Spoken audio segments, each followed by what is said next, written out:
దాదాపు 2 గంటల నుంచి వల్లభనేని వంశీని కృష్ణలంక పోలీసులు విచారిస్తున్నారు. కృష్ణలంక పిఎస్లో వంశీని విచారిస్తున్న పోలీసులు అనేక కోణాల్లో సుదీర్ఘంగా విచారిస్తున్నారు. గన్నవరం టీడీపీ ఆఫీస్పై దాడి కేసులో వంశీని కృష్ణలంక పోలీసులు 2 గంటలుగా ప్రశ్నిస్తున్నారు. దాడిలో ఎంతమంది పాల్గొన్నారో పోలీసులు ఆరా తీస్తున్నారు. విచారణ అనంతరం వంశీకి వైద్య పరీక్షలు చేయించేందుకు విజయవాడ జీజీహెచ్ ఆసుపత్రికి తరలించనున్నారు. వైద్య పరీక్షల అనంతరం విజయవాడ ఎస్సీ/ఎస్టీ కోర్టులో వంశీని పోలీసులు హాజరుపరచనున్నారు.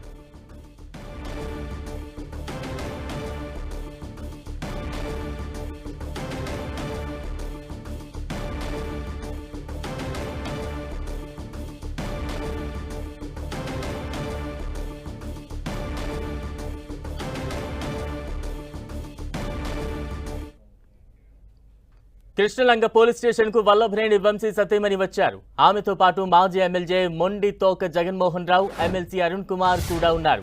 పోలీస్ స్టేషన్లోకి వెళ్లిన వంశీని కలుస్తారని ఆయన సతీమణి కోరుతున్నారు. అయితే అనుమతి లేదంటూ వంశీ సతీమణితో పాటు జగన్మోహన్ రావు, అరుణ్ కుమార్ ను గేటు దగ్గరే పోలీసులు నిలిపివేశారు.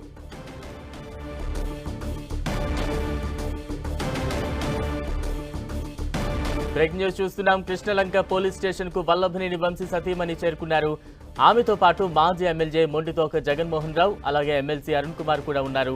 పోలీస్ స్టేషన్లోకి వెళ్లి వంశీని కలుస్తానంటూ కూడా వల్లభనేని వంశీ సతీమణి కోరుతున్నారు.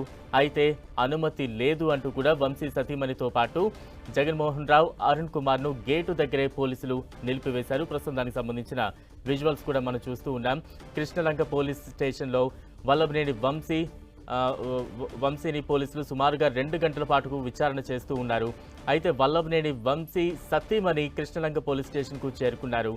వల్లభనేని వంశీని ఒకసారి కలుస్తారంటూ కూడా ఆమె కోరుతూ ఉన్నారు. అయితే ఎవరికీ అనుమతి లేదు అంటూ కూడా పోలీసులు వారిని అడ్డుకున్నారు.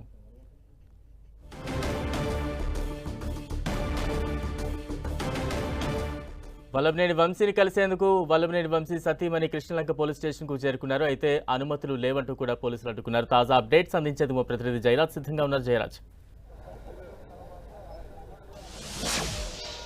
బలరాం, వల్లభనేని వంశీని 2 గంటల నుంచి కృష్ణలంక పోలీస్ స్టేషన్లో పోలీసులు విచారిస్తూ ఉన్నారు. ఆయనకు సంబంధించి పూర్తి స్థాయిలో విచారణ కొనసాగుతూ ఉంది.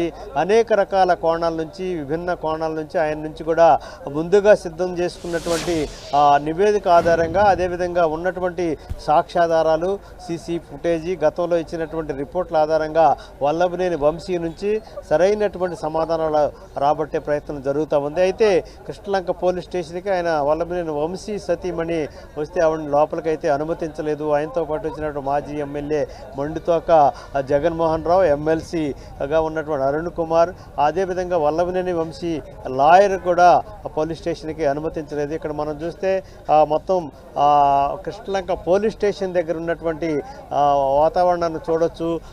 లోపల వల్లభనేని వంశీని విచారించేటటువంటి పరిస్థితి ఉంది. బయట వల్లభనేని వంశీ సతీమణి అయితే ఆయన కలవటానికి కోసం వచ్చారు. అయినప్పుడు కూడా ఏ విధంగా విచారణ కొనసాగుతూ ఉంది. ఈ సమయంలో ఎవరిని అనుమతించడానికి సాధ్యం కాదని చెప్పేసి పోలీసులు అనుమతించటం లేదు. అక్కడ గేటు దగ్గరే వల్లభనేని వంశీ సతీమణి ఆ గేటు దగ్గరే ఎదురు చూస్తున్నటువంటి వాతావరణాన్ని మనం చూడొచ్చు. వల్లభనేని వంశీని 2 గంటల నుంచి కూడా పోలీసులు విభిన్న కోణాల్లో ఆయన నుంచి సరైన సమాధానం రాబట్టేటటువంటి దిశగా తెలుగుదేశం పార్టీ కార్యాలయం పైన దాడి జరిగినటువంటి నేపథ్యంలో ఎందుకు దాడి చేయాల్సి వచ్చింది, ఎవరెవరు దీంట్లో పాత్రధారులుగా ఉన్నారు, ఎవరు ప్రమేయంతో చేయాల్సి వచ్చింది, ఎవరు ప్రోద్బలంతో చేయాల్సి వచ్చింది అనే దిశగానే వల్లభనేని వంశీని ప్రశ్నిస్తూ ఉన్నారు పోలీసులు. దీనికి సంబంధించి వల్లభనేని వంశీ నుంచి అయితే సరైన సమాధానాలు రావటం లేదన్నట్టు తెలుస్తూ ఉంది. బాలరావు, అంటే వల్లభనేని వంశీని ఎంతమంది అధికారులు విచారిస్తూ ఉన్నారు? ఏ స్థాయి అధికారులు ఈ విచారణలో పాల్గొన్నారు?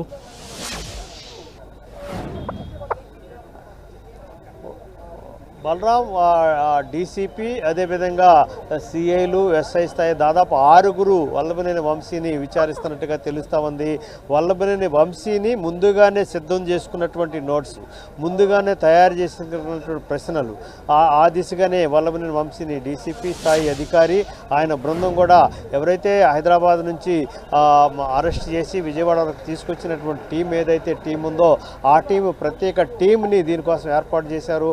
అదే టీం టీము వల్లభనేని వంశీని విచారిస్తూ ఉంది. అంతా కూడా రికార్డ్ చేస్తామన్నారు వీడియో ఆడియో ద్వారా. అదేవిధంగా ప్రశ్నలు ఏవైతే ప్రశ్నలు ఉన్నాయో వాటి సరైన సమాధానాలు వస్తున్నాయా లేదా ముందుగా సిద్ధం చేసుకున్నటువంటి క్వశ్చనర్ ద్వారానే వల్లభనేని వంశీ నుంచి సమాధానం రాబట్టే ప్రయత్నాలు జరుగుతున్నాయి. అయితే చేసినటువంటి ప్రశ్నలకి తెలియదు, గుర్తులేదు, సంబంధం లేదు అనేటటువంటి సమాధానాలు మాత్రమే వస్తున్నాయి అన్నట్టుగా అందుతున్న సమాచారాన్ని బట్టి తెలుస్తూ ఉంది.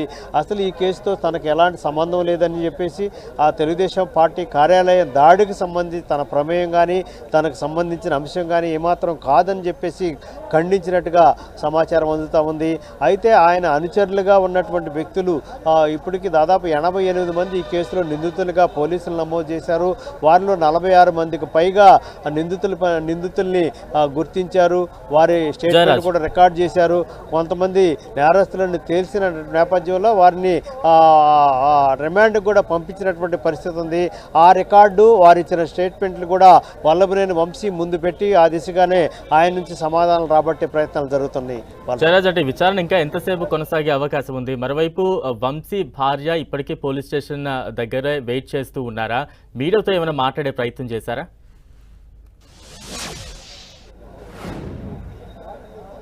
బలరాం వల్లభనేని వంశీ సతీమణి మీడియాతో అయితే ఇంకా మాట్లాడలేదు. స్టేషన్కి వచ్చారు, తన భర్తను కలవాలని చెప్పేసి గేటు దగ్గర కృష్ణలంక పోలీస్ స్టేషన్ గేటు దగ్గర అడిగితే వారు అనుమతి అయితే ఇవ్వలేదు. ఇప్పుడున్న పరిస్థితుల్లో వల్లభనేని వంశీ విచారణ జరుగుతూ ఉంది, ఇప్పుడున్న పరిస్థితుల్లో కలిసే అవకాశం లేదని చెప్పేసి చెప్పినటువంటి నేపథ్యంలో ఆవిడ గేటు దగ్గరే నిరీక్షిస్తూ ఉన్నారు. అనుమతిస్తే వల్లభనేని వంశీని కలవాలనేటటువంటి ప్రయత్నం జరుగుతూ ఉంది. ఇంకొక గంట పాటు వల్లభనేని వంశీని విచారించే అవకాశం ఉంది. ఆ తర్వాత గంట తర్వాత విజయవాడ ప్రభుత్వ ఆసుపత్రికి తరలిస్తారు. అక్కడ వైద్య పరీక్షలు పూర్తి చేస్తారు. ఆ తర్వాత నివేదికలు వచ్చిన తర్వాత అక్కడి నుంచి ఏసీబీ ప్రత్యేక ఎస్సీ ఎస్టీ ప్రత్యేక కోర్టుకి వల్లభనేని వంశీని తరలిస్తారు. ఈ మేరకు అటు కోర్టుకి ఇటు విజయవాడ ప్రభుత్వ ఆసుపత్రి కూడా సమాచారం అందించిన పరిస్థితి ఉంది. మొత్తం మీద చూస్తే వల్లభనేని వంశీకి సంబంధించి ఉన్నటువంటి అన్ని రకాల కోణాల్లో ఉన్నటువంటి అన్ని రకాల ఏవేవైతే కేసులు ఉన్నాయో దాడి కేసు కానీ మిగతా కిడ్నాప్ కేసు కానీ ఆ దిశగానే మొత్తం ప్రశ్నలన్నీ ఉన్నాయి. ఆ దిశగానే సమాధానం రాబట్టే ప్రయత్నం చేస్తున్నారు. ఇప్పటికే ఈ కేసులో నిందితులుగా ఉన్నవారి రికార్డు కూడా అంతా సిద్ధం చేసినటువంటి పరిస్థితి ఉంది. గతంలో నిందితులుగా ఉండి రిమాండ్కు వెళ్ళినటువంటి వ్యక్తుల రిమాండ్ రిపోర్టులు కూడా సిద్ధం చేసేసి ఆ దిశగానే వల్లభనేని వంశీ దీంట్లో పాత్ర ఎంత ఉంది, ఆయన ప్రమేయం ఎంత ఉంది, ఎవరు ప్రోద్బలంతో చేశారనే దిశగా కేసునంతా కూడా పూర్తిగా చేస్తున్నారు. అదేవిధంగా టీడీపీ కార్యాలయంలో కంప్యూటర్ ఆపరేటర్గా ఉన్నటువంటి వ్యక్తి కిడ్నాప్, అతను బెదిరించడం, అతను ఇచ్చినటువంటి ఫిర్యాదు, అతని బంధువులు ఇచ్చినటువంటి ఫిర్యాదు నేపథ్యంలో ఎస్సీ ఎస్టీ కేసు కట్టినటువంటి పరిస్థితి, ఈ అన్నిటి నేపథ్యంలోనే ఆయన నుంచి సరైనటువంటి సమాధానాలు రాబట్టేటువంటి ప్రయత్నం అయితే జరుగుతూ ఉంది. బలరాం, అంటే ప్రస్తుతం పోలీస్ స్టేషన్ పరిసర ప్రాంతాల్లో ఎటువంటి కట్టుదిట్ట భద్రత చేపట్టారు? మరోవైపు జీజీహెచ్కి తరలిస్తారు వైద్య పరీక్షల నిమిత్తం. మరోసారి అక్కడి నుంచి ఎస్సీ ఎస్టీ కోర్టు ముందు కూడా ప్రవేశపెట్టే అవకాశం ఉంది. ఈ నేపథ్యంలో ఈ దారి పొడవునా ఎటువంటి బలగాలను ఏర్పాటు చేశారు? ఎందుకంటే కొంత వైసీపీ కార్యకర్తలు కావచ్చు, ఆయన అభిమానులు కావచ్చు, ఆయన చూసే ప్రయత్నం కూడా చేసే ఛాన్సెస్ ఉంటాయి కదా. బలరాం, ఇక్కడ మనం చూస్తే ఇక్కడ police station Krishnalanka police station దగ్గర ఉన్నటువంటి వాతావరణం ఇక్కడ ఉంది. అక్కడ వల్లభనేని వంశీ సతీమణి అక్కడ ఉన్నారు. అదేవిధంగా ఇటుపక్కన చూస్తే ఎవరిని కూడా పోలీస్ స్టేషన్ చుట్టుపక్కల కూడా ఎవరిని రానిచ్చేటటువంటి పరిస్థితి లేదు. ఇది కృష్ణలంక దగ్గర నుంచి పండిట్ నెహ్రూ బస్ స్టాండ్ దగ్గర నుంచి ఇటు నేషనల్ హైవే, ఇది విశాఖపట్నం వెళ్ళే హైవే. ఈ హైవే చుట్టుపక్కల కూడా ఎవరిని కూడా ఈ పోలీస్ స్టేషన్ చుట్టుపక్కల కూడా రాకుండా పోలీసులు అక్కడికక్కడ కట్టుదిట్టమైన భద్రతా ఏర్పాట్లు చేశారు. వైసీపీ నాయకులు కొంతమంది కృష్ణలంక పోలీస్ స్టేషన్కి రాబోయినా కానీ వారిని ఇక్కడికి అనుమతించకుండా ఎలాంటి అనుమతి లేదు అని చెప్పేసి తిప్పి పంపేసిన పరిస్థితి ఉంది. అదేవిధంగా ఎక్కడెక్కడైతే ఆందోళన జరిగే అవకాశం ఉందో, నిరసన కార్యక్రమాలు జరిగే అవకాశం ఉందో ఆ ప్రాంతాల్లో పటిష్టమైనటువంటి పోలీసు భద్రతా ఏర్పాట్లు చేశారు. ఒకవైపు వైసీపీ సీనియర్ నాయకులు, మాజీ మంత్రులు ఇళ్ల దగ్గర పోలీస్ బందోబస్తు, అదేవిధంగా వారిని హౌస్ అరెస్ట్ చేసిన పరిస్థితి ఉంది. మచిలీపట్నంలో పేర్ని నాని మాజీ మంత్రిని హౌస్ అరెస్ట్ చేశారు. అదేవిధంగా ఇక్కడ వంశీ సతీమణి ఇక్కడ మీడియాతో మాట్లాడే అంశం ఉంది. ఇక్కడ ఒకసారి మనం పంకజశ్రీ మాట్లాడుతూ ఉన్నారు, ఆ విషయాల్ని చూద్దాం.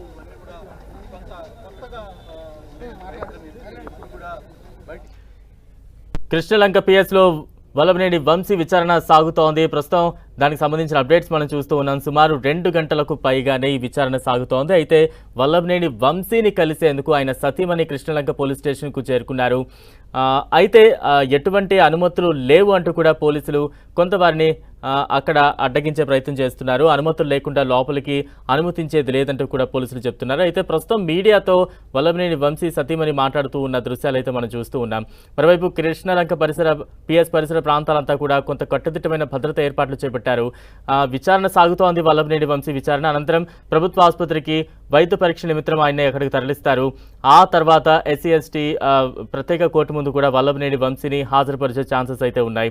ప్రస్తుతం మనం చూస్తూ ఉన్నాం వల్లభనేని వంశీ విచారణ కృష్ణలంక పిఎస్లో కొనసాగుతోంది. పలు ప్రశ్నలు సంధిస్తూ ఉన్నారు పోలీసులు. దానికి సంబంధించిన అప్డేట్స్ అయితే మనం చూస్తూ ఉన్నాం.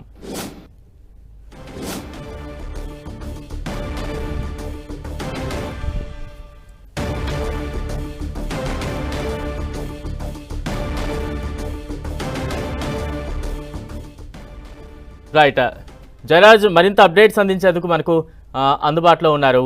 జయరాజ్, ఒకవేళ వల్లభనేని వంశీ విచారణకు సహకరించకపోతే నెక్స్ట్ స్టెప్స్ ఏ రకంగా ఉంటాయి?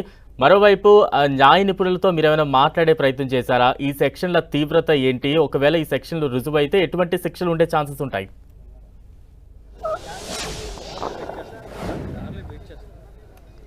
బలరాం, ఈ సెక్షన్లు అయితే దాదాపు ఈ సెక్షన్లన్నీ కూడా రుజువైతే దాదాపు 17 సంవత్సరాల పాటు వల్లభనేని వంశీకి జైలు శిక్ష పడేటటువంటి సెక్షన్లన్నీ కూడా నమోదు చేసినటువంటి పరిస్థితి ఉంది.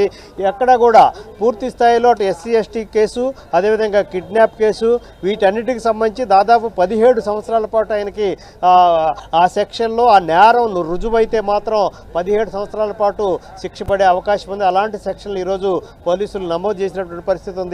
అయితే పూర్తిగా ఇక్కడ ఈరోజు 1 గంట నుంచి వల్లభనేని వంశీ సతీమణి ఇక్కడ వెయిట్ చేస్తున్నప్పుడు కూడా లోపలికి అనుమతించకపోవడంతో ఆవిడ కారులోనే ఎదురు చూస్తాను, ఆయన కలిసిన తర్వాతనే వెళ్తానని చెప్పేసి ఆవిడ పంకజశ్రీ వల్లభనేని వంశీ సతీమణి ఇప్పుడే కారులోకి ఎక్కారు. అయితే మరికొద్దిసేపట్లోనే వల్లభనేని వంశీని విచారణ పూర్తయిన తర్వాత ప్రభుత్వ ఆసుపత్రికి తరలించే అవకాశం ఉంది. అక్కడ వైద్య పరీక్షలకు సంబంధించి అన్ని ఏర్పాట్లు కూడా పూర్తి చేశారు.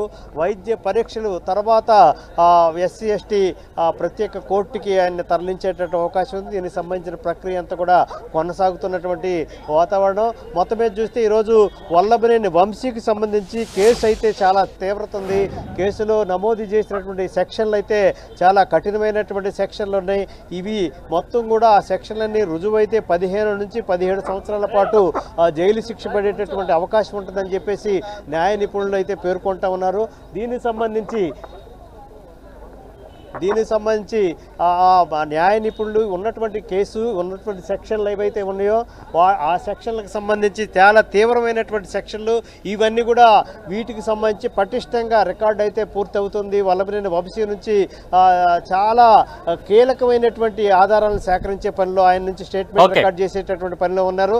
మరికొద్దిసేపట్లోనే విచారణ ముగిసి ఆసుపత్రికి తరలించేటటువంటి అవకాశం ఉంది. బలరాం.